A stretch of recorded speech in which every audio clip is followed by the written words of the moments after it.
Muy bien, buenas noches a todos. Vamos a dar inicio a lo que es la tutoría 4 de la materia de metodología. Eh, Recordando, fue en este horario de 7 de la noche porque ahora tuvieron su segunda práctica docente, ¿verdad? Deseo que les haya ido muy bien y pues cualquier duda, pues estoy a sus órdenes, me escriben cualquier cosa. Entonces, pues vamos a dar inicio, ¿verdad? Estoy compartiendo la presentación, ¿verdad? A ver, ahorita. Entonces, ahora sería, pues vamos a hablar de los principios para las matemáticas escolares, ¿sí? Los cuales son, pues, muy importantes. Tiene que los principios son enunciados que reflejan disposiciones básicas fundamentales para una educación matemática de calidad, aunque no son exclusivos de las matemáticas escolares. Están profundamente entrelazados en sus programas.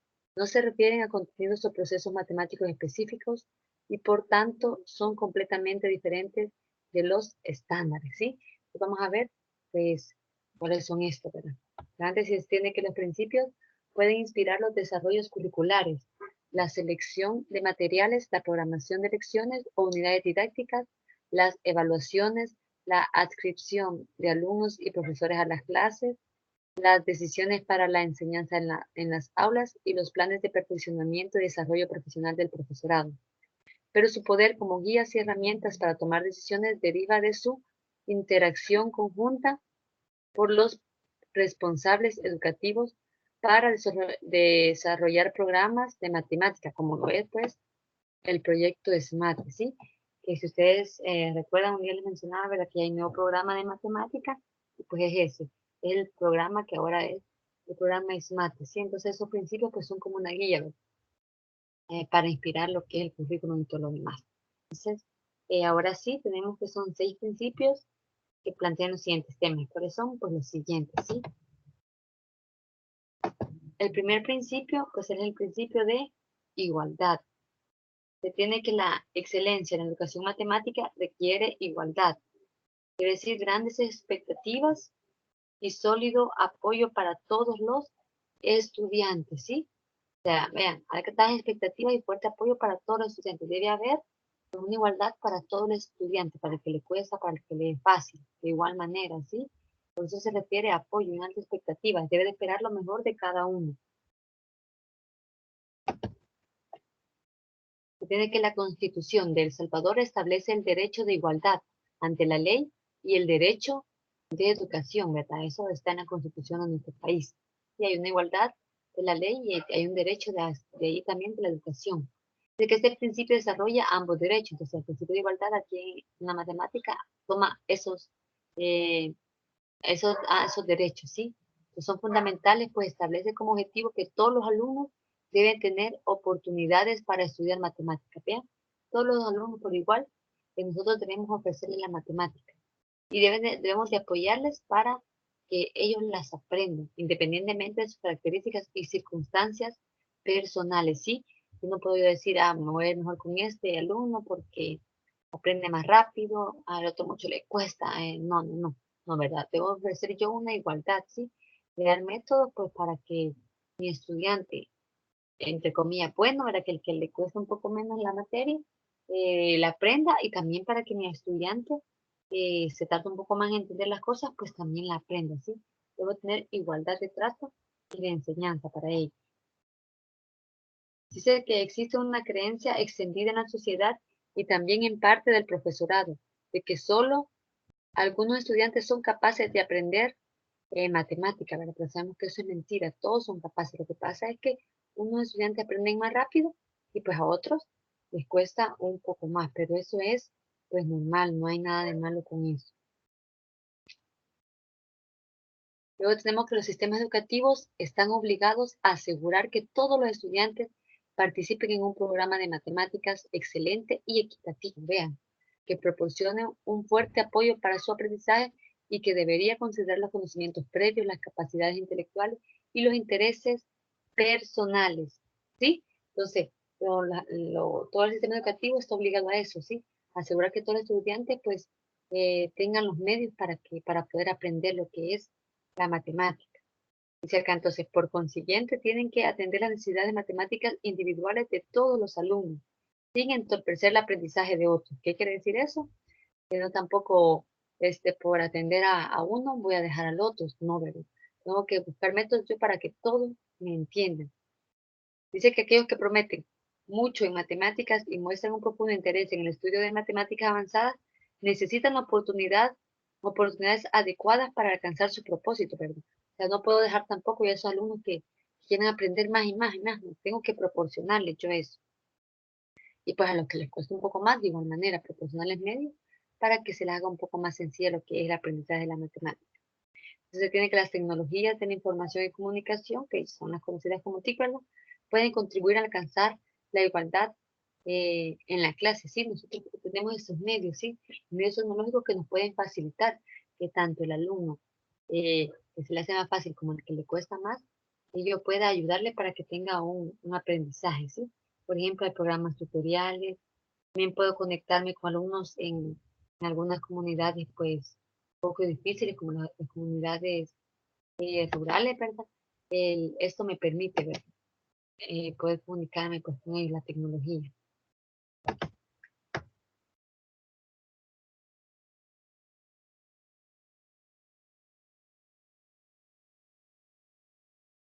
Luego tenemos el siguiente principio, pues, que es el principio curricular, ¿verdad? O el currículo. Dice que está centrado en matemáticas importantes y es bien articulado en los diferentes niveles. A ver, ¿por qué? Dice que el currículo de matemáticas escolares determina lo que los estudiantes pueden aprender. Vean bien, el currículo me va a decir a mí que lo que los estudiantes pueden aprender y en gran parte lo que realmente aprenden. Todo esto, pues, si es coherente, organiza e integra las ideas matemáticas importantes para que los alumnos puedan ver cómo se conectan entre sí y se construyen unas sobre otras, lo que facilitará y aumentará la comprensión de los contenidos y su aplicación. Dice que las conexiones entre los distintos bloques temáticos deberían destacarse tanto en el currículo como en las lecciones y en los materiales, pues, de lo que es la enseñanza, ¿sí? Entonces, algunas ideas de matemáticas son consideradas importantes, son las siguientes, porque son útiles para desarrollar otros contenidos matemáticos, por ejemplo, las nociones de posición, de equivalencia. También las matemáticas son importantes porque permiten relacionar diferentes áreas matemáticas. También posibilitan a los estudiantes aumenten el aprecio a las matemáticas como disciplina y creación humana. Y también son importantes porque utilizan la resolución de problemas en matemática, ¿verdad? Por eso todas las ideas matemáticas son de mucha importancia. Se tiene que la vigencia del currículo es limitada por la posibilidad de estar configurado por diferentes ideas matemáticas importantes o también por cambiar con el tiempo la consideración de importantes de algunos contenidos debido a su utilidad y a nuevas demandas. Por ejemplo, eh, la recursión, la interacción y la comparación de algoritmos están recibiendo mayor atención en las matemáticas escolares debido a su creciente relevancia y utilidad en el mundo de la tecnología, ¿sí? Cosas que se vuelven como más importantes, pues porque es por su utilidad, pero por ejemplo los algoritmos ahorita, en ese tiempo se están utilizando mucho, ¿verdad? Por eso se le está dando mucha relevancia en lo que es la matemática. Luego tengo que el aprendizaje matemático consiste en acumular ideas para reconocer la ocasión en que utilizarlas y aplicarlas. Vean, ¿sí? Yo tengo que esas ideas saberlas dónde las puedo aplicar y construir nuevos conocimientos cada vez más profundos y perfeccionados. O sea, el currículo debería estar bien articulado para que los profesores sepan qué matemáticas han estudiado sus alumnos en los niveles anteriores, con qué profundidad de tratamiento y qué deben realizarse en los cursos siguientes y hasta qué grado de rigor. Miren, entonces mi currículum debe ser esto, ¿sí? Cuando yo lo tenga, yo debería de saber qué, con lo que voy a desempeñar en este año, qué es lo que ellos han visto anteriormente, ¿sí? Hasta dónde voy a llegar, ¿sí? ¿Qué tanto le voy a exigir? Eso me dice lo que es pues, el currículum. Luego tengo el otro principio, que es el principio de enseñanza. Dice que una enseñanza eficaz requiere conocer lo que los alumnos saben y lo que necesitan aprender. Y luego estimular y ayudarlos para que lo aprendan Bien, sí, entonces la enseñanza es eso. Necesito que sea efectiva esa enseñanza para que los alumnos aprendan, pero aprendan bien, ¿sí? Se entiende que gran parte de los conocimientos matemáticos que aprenden los estudiantes son debido a experiencias que les proporcionaron los profesores y su actitud hacia la asignatura está determinada por la intervención de los docentes. Por tanto, la enseñanza que reciben es de capital importancia y para mejorar la educación matemática de todos los estudiantes es necesaria una enseñanza eficaz, ¿sí? Entonces, mi rol como docente es de suma importancia, ¿sí? Porque a ellos les queda grabado, ¿verdad? La manera en que yo les dé esa enseñanza, pues va a depender si ellos les da ánimo de aprenderla, si se les vuelve significativa, si aprenden o no aprenden. Lo que tengo que enseñar bien matemáticas no es fácil y casi nadie nacemos sabiéndolo, pero sí hay datos que dicen cómo conseguir ser profesores pues eficaces, dicen. Para ser eficaces, los profesores deben conocer y entender profundamente las matemáticas que enseñan. Imagínense, que yo como docente tengo que entender bien, porque si yo no tengo, pues ¿cómo le voy a enseñar algo que no entiendo? Y además tengo que ser capaz de hacer uso de ese conocimiento con flexibilidad. Vean la palabra flexibilidad. O sea, ustedes saben que la matemática tiene como varios caminos. No puedo yo obligar a mi estudiante, este camino debe ser, no, ¿verdad? Ser flexible, animarle a que él descubra nuevas maneras. También necesitan comprender a sus alumnos, confiar en ellos como aprendices de matemática y como seres humanos, y ser cuidadosos al elegir y utilizar las estrategias pedagógicas y de evaluación. Fíjense, tengo que ver yo las mejores estrategias para mi estudiante y también cómo evaluarlo. Además, dice que la eficacia docente requiere reflexión y esfuerzos continuos para conseguir mejorarlo. No puede ser que yo ya logré que mi enseñanza sea eficaz, ya está aquí, no. Luego tengo que volver a pensar, ¿sigue siendo eficaz esto que estoy haciendo? ¿Sigue siendo eficaz? Porque puede para que me esté funcionando, pero puede ser que luego ya no. Entonces necesito yo estar en un continuo, eh, estar viendo si eso está funcionando. Luego yo tengo que el conocimiento matemático que necesitan los profesores está integrado por lo siguiente, fíjense bien. Dice que primero tengo que tener un conocimiento profundo de las matemáticas fundamentales, ¿sí? También debo de conocer las diferentes representaciones de un concepto, la potencialidad y debilidad de cada uno, cómo se relacionan entre sí, ¿verdad? Tengo que tener todos los conceptos conocidos. Tengo que tener un conocimiento profundo y flexible respecto a los objetivos curriculares y a las ideas fundamentales en cada nivel de enseñanza, ¿sí? Hasta dónde les puedo exigir.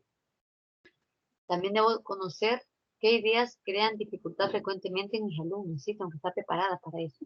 También debo tener conocimiento sobre cómo pueden presentarse eficazmente las ideas. Y también tengo que tener conocimiento en cuanto a la forma de evaluar mi aprendizaje. Imagínense, como docente de matemática, tengo que ser cargado de todos estos conocimientos. Tenemos, pues ya vimos el principio de enseñanza, ahora tenemos el principio de aprendizaje. ¿Sí? Dice que los estudiantes deben aprender matemáticas comprendiéndolas y construir activamente nuevos conocimientos a partir de experiencias y conocimientos previos. Vean, deben aprender matemáticas comprendiéndolas, no solo memorizándolas, sino entendiéndolas. Y a partir de eso, pues crear nuevas cosas, ¿sí? Construir, no solo me quedo ya así, debo de construir. Luego tengo que aprender matemáticas, es para principios y estándares un aprendizaje en el que se comprende lo aprendido. Aprender sin comprender ha sido un resultado frecuentemente de la enseñanza de las matemáticas. Fíjense, aprender pero sin entender, me lo aprendo y ya. No sé qué estoy haciendo, pero así lo hago. Entonces, desde por lo menos dice los años 30 del siglo pasado y fue objeto de una gran cantidad de discusiones e investigaciones por parte de los psicólogos y educadores durante años. Dice que ser competente en un campo complejo como el matemático supone tener habilidad para usar los conocimientos con flexibilidad y aplicar con propiedad lo aprendido en un contexto a otro contexto, ¿sí? Entonces, si yo he entendido algo, yo lo puedo aplicar en cualquier ejercicio, yo sé cuándo aplicarlo, pero si me lo memorizo, pues no voy a entender, entonces, no sé, ya me cambian una cosa de un problema y yo ya no puedo hacer nada, ¿sí? Hay que comprender, no solo memorizar.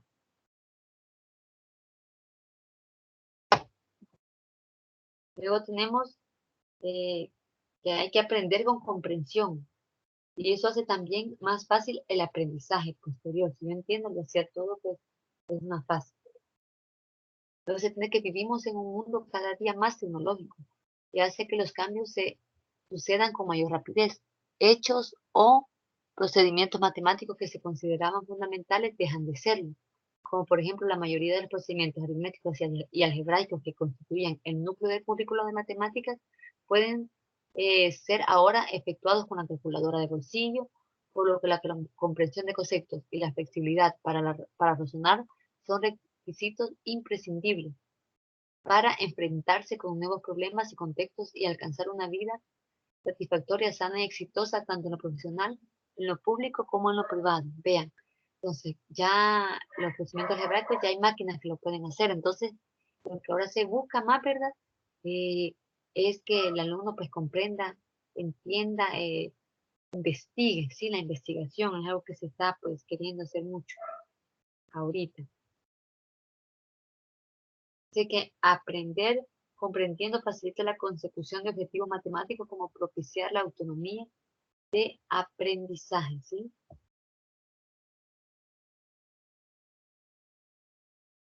Dice que desde temprana edad los niños se interesan por las ideas matemáticas y a través de las experiencias diarias van formando gradualmente ideas formales sobre cantidades, números, patrones, etcétera.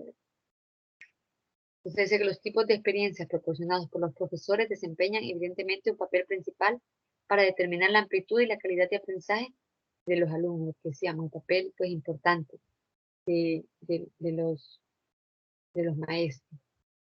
Luego tengo yo que la desconexión del aprendizaje matemático es un gran inconveniente para hacer realidad la visión descrita en principios y estándares.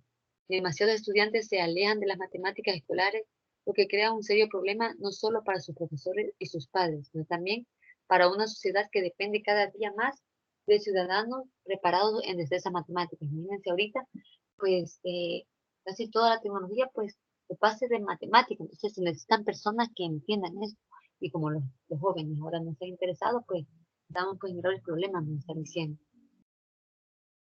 Entonces sí que los alumnos no llegan a involucrarse por diversas razones. A muchos, por ejemplo, les resulta difícil mantener la motivación y el esfuerzo necesarios para aprender lo que puede ser una asignatura retadora, porque la matemática, eso sí, es retadora, ¿verdad? Consideran que se enseña de una manera que les quita interés, es otra razón por la que se alejan, y la relevancia al aprendizaje, ¿verdad? Entonces, por eso hay que buscar que ellos pues estén interesados, ¿vale? En al lado para poder lograr ese aprendizaje. Luego tenemos el otro principio, pues, que es el principio de evaluación. Dice que la evaluación debería apoyar el aprendizaje de matemáticas importantes y proporcionar información útil tanto a profesores como a alumnos, ¿sí? Entonces, eso es vamos a ver en qué consiste lo que es la evaluación.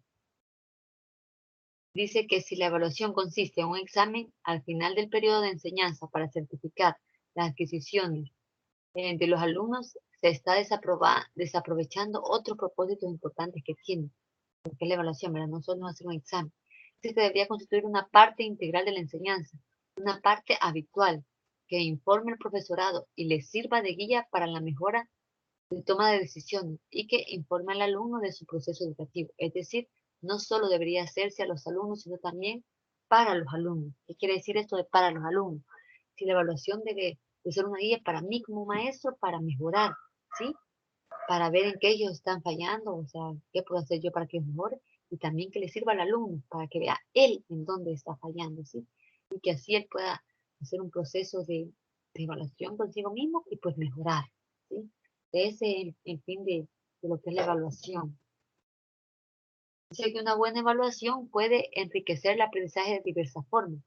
Las actividades propuestas en la evaluación deberían ser coherentes con las realizadas en clase. Incluso, a veces, alguna ya vista en el aula debería ser justificación de la atención eh, prestada y del tiempo empleado por los alumnos. Con todo ello, se transmite un mensaje a los estudiantes respecto a qué clase de conocimiento matemático y qué capacidades se evalúan, que podría influir en las decisiones que toman los alumnos sobre cómo estudiar y de dónde conviene esforzarse, ¿sí? Pues, darles indicio para que tengan la idea. La utilización de técnicas de evaluación, como las observaciones, las conversaciones y las entrevistas o los diarios interactivos, probablemente consiguen que los alumnos aprendan al expresar sus ideas y contestar las preguntas que se les formulen, ¿sí? Entonces, hay varias maneras como yo puedo, pues, lograr hacer una evaluación, ¿verdad?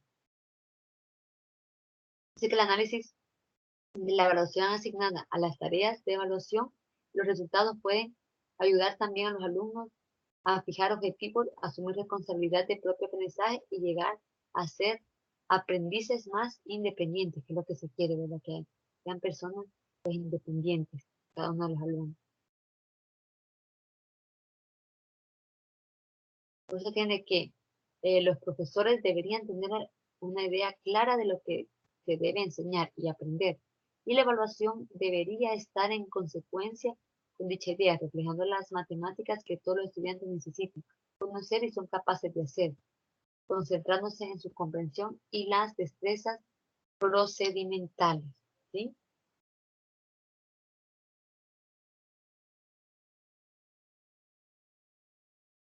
Yo tengo que entre las técnicas de evaluación que pueden utilizar los profesores tenemos en las cuestiones de respuesta simple o donde hay que elegir una respuesta entre varias, ¿sí? Función múltiple, que sirven para averiguar si los alumnos saben aplicar procedimientos. Las tareas donde hay que elaborar la respuesta o las tareas prácticas, donde pueden mostrar mejor su capacidad para aplicar las matemáticas en situaciones complejas o nuevas. También las observaciones y conversaciones en clase, que estas me pueden proporcionar puntos de vista sobre el pensamiento de los estudiantes. También en los diarios de clase y los cuadernos de trabajo, por medio de los cuales los profesores pueden seguir cambios eh, en el pensamiento y razonamiento de los estudiantes a través del tiempo, ¿sí? Entonces, en el programa SMART hay un cuaderno de trabajo, ¿sí? Donde los estudiantes pues hacen ejercicio.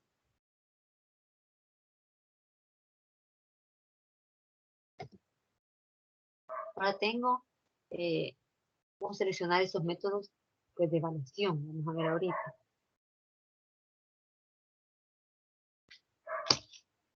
Tiene acá que al seleccionar los métodos de evaluación, los profesores deberían considerar, miren todo, la edad, la experiencia y las necesidades especiales de los alumnos. Deberían asegurarse de que todos tengan oportunidad para demostrar clara y totalmente lo que saben y pueden hacer. Imagínense, acá, o sea, tienen que, tendríamos que eso, ¿verdad?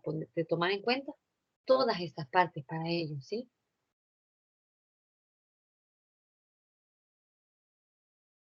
Luego tenemos el otro principio, pues que es el principio de la tecnología. Miren. Dice que influyen las matemáticas que se enseñan y potencia lo que es el aprendizaje. Vamos a ver la tecnología. De que mediante calculadores y ordenadores los alumnos pueden examinar más representaciones o ejemplos de los que son posibles usualmente, y así pueden formular y explorar conjeturas fácilmente.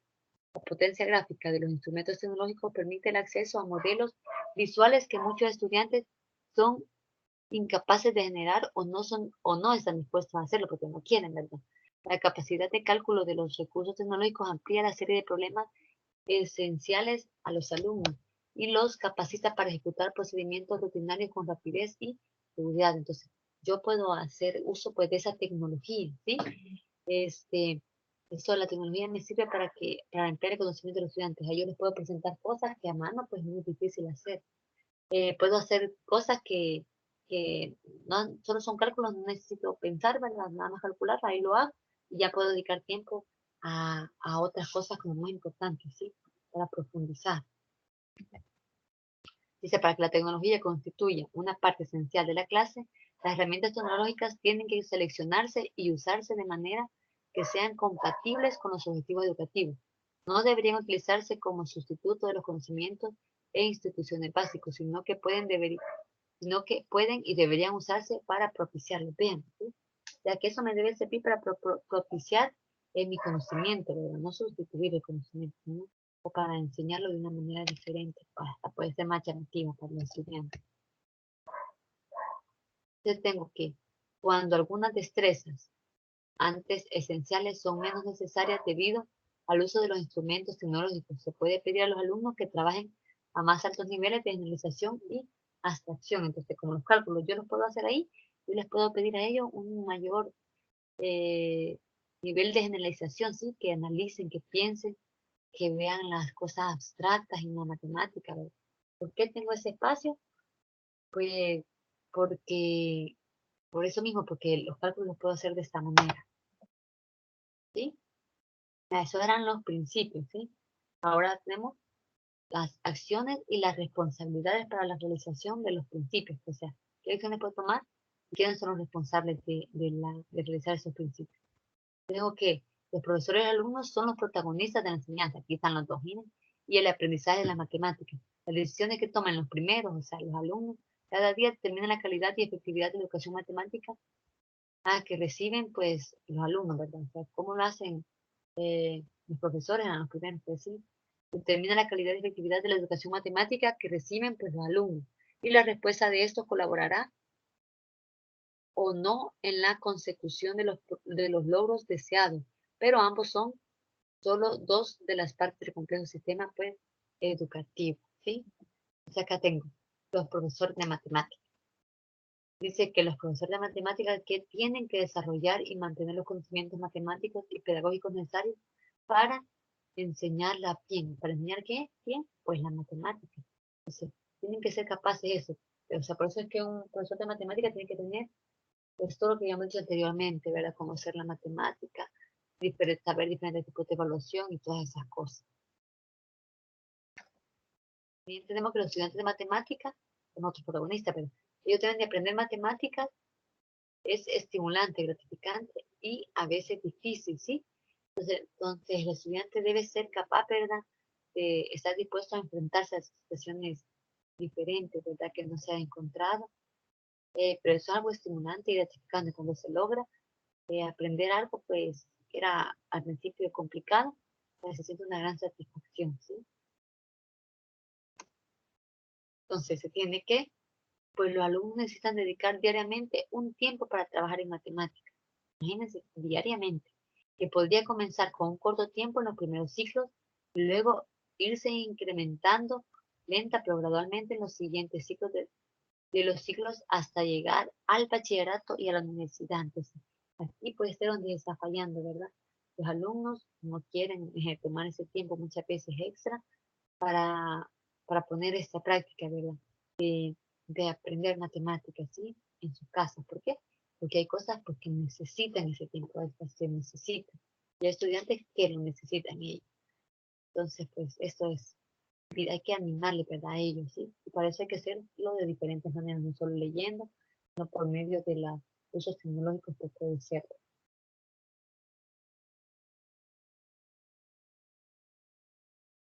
Ahora tengo lo que es el rol de los diferentes actores del currículum durante la aplicación de diversos métodos didácticos de enseñanza y aprendizaje de la matemática. Pero antes de pasar a esta, voy a leer las preguntas de la tutoría, ¿sí? La primera pregunta que tienen que responder es la siguiente. ¿Qué matemáticas pueden aprender nuestros estudiantes?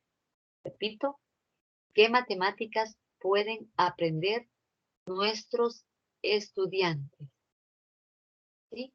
Esa es la primera pregunta, pues que deben contestar en las preguntas de la tutoría. ¿Qué matemáticas pueden aprender nuestros estudiantes? Bueno, espero que ya la hayan anotado.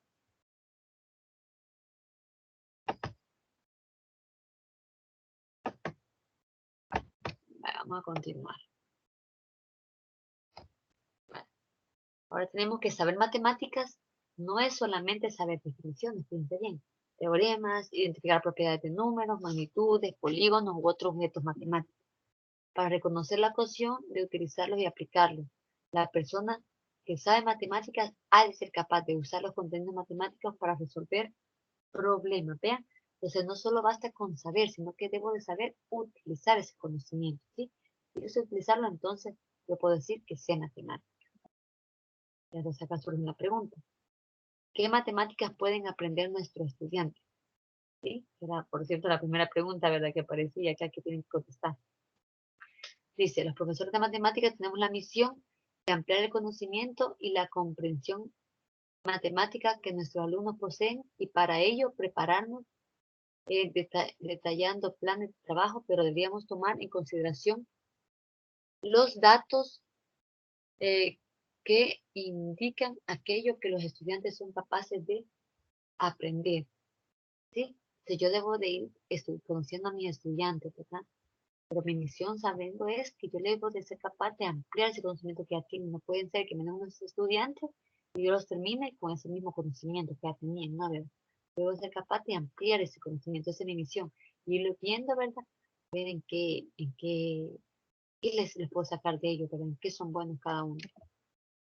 Dice que como consecuencia de unos currículum bastante cargados, ustedes pueden ver que muchos de los currículums de matemática tienen una gran cantidad de unidades. Entonces, por ello dice que como consecuencia de unos currículos bastante cargados y de nuestro entusiasmo de matemáticos por impartir tanto conocimiento matemático como podamos en el menor tiempo posible, comprometemos a los alumnos a que conozcan unos contenidos que en el mejor de los casos solo aprenden a medio. Y a continuación tenemos que decidir si han alcanzado un nivel adecuado que les permita pasar a lo que ya hemos previsto que trataremos después, ¿verdad? Entonces, esa gran cantidad de información que les tenemos que transmitir a nuestros estudiantes. Y aparte, dice acá, ¿verdad? Nosotros estamos deseosos de enseñarles esa gran cantidad de información. Muchas veces hacemos eso y se nos olvida que el estudiante lo entienda de verdad. Y pues se va pasando, ellos no lo entienden, no lo sumo, agarran lo que pueden, ¿verdad? Y pues eso no debe ser así. Dice que sabemos que los niños aprenden mucho mejor cuando están motivados. Por tanto, una de nuestras acciones como profesores debe ser encontrar los medios que hagan más atrayentes e interesantes, más relevantes y útiles las matemáticas escolares. ¿Sí? O sea, yo debo de tratar lo posible de que la matemática sea estimulante para mi estudiante, para que él pueda eh, aprender mucho más. Acá hay otra pregunta, y la pregunta es, pues, ¿teoría o práctica educativa? ¿Cuál de los dos?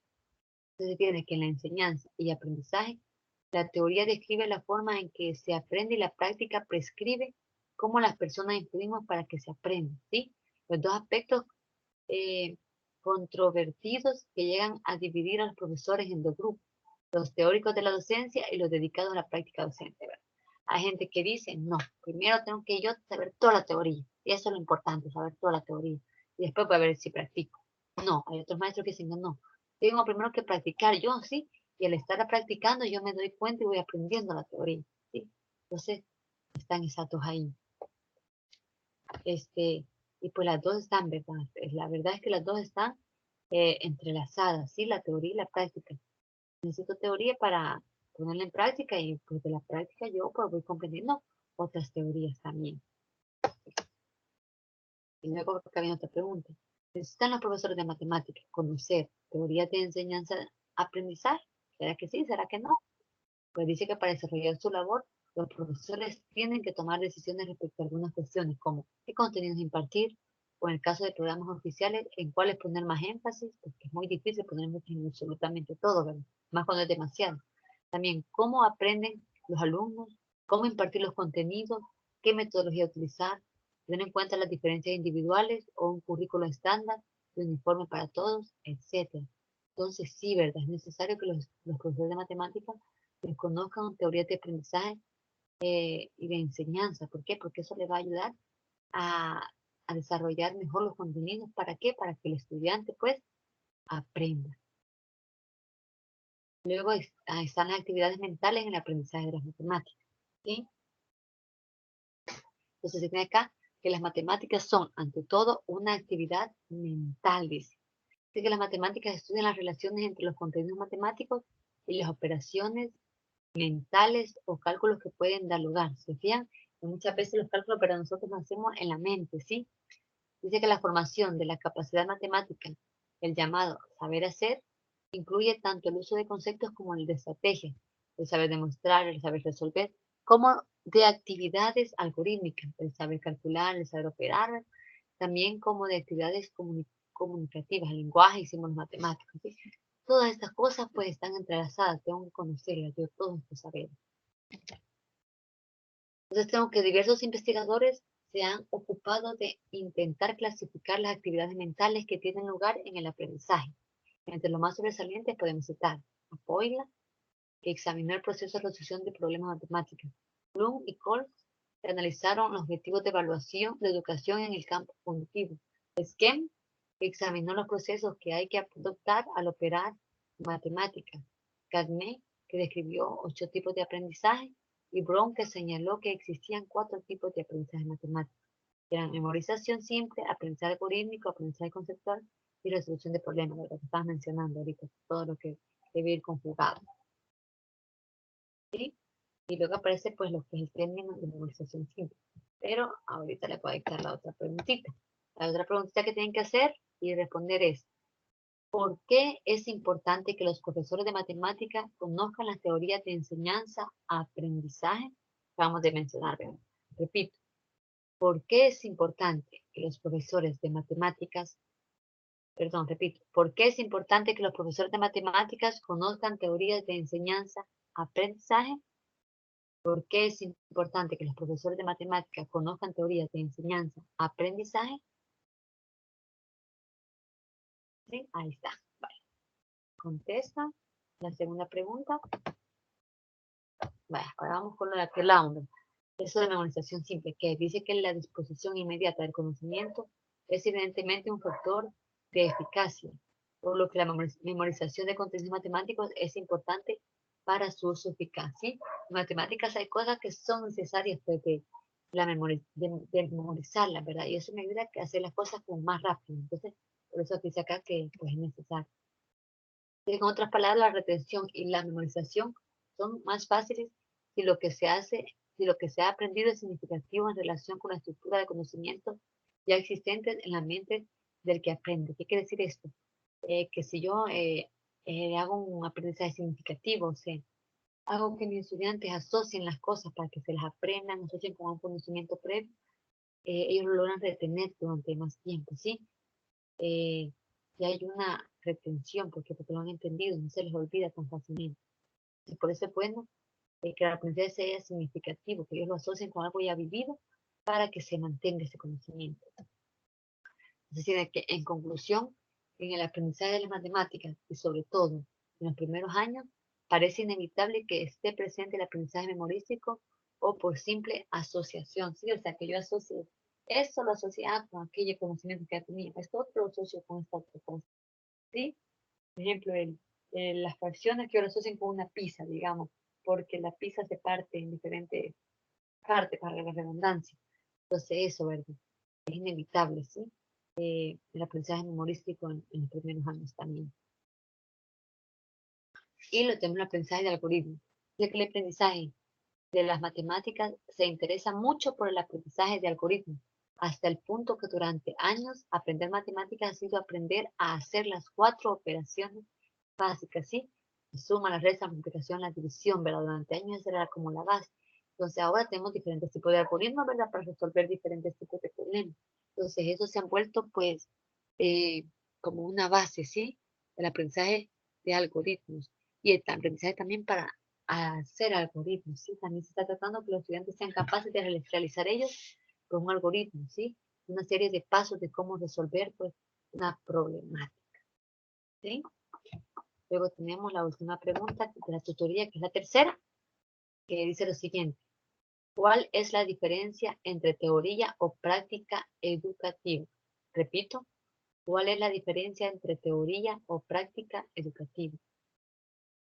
¿Cuál es la diferencia entre teoría o práctica educativa? Muy bien.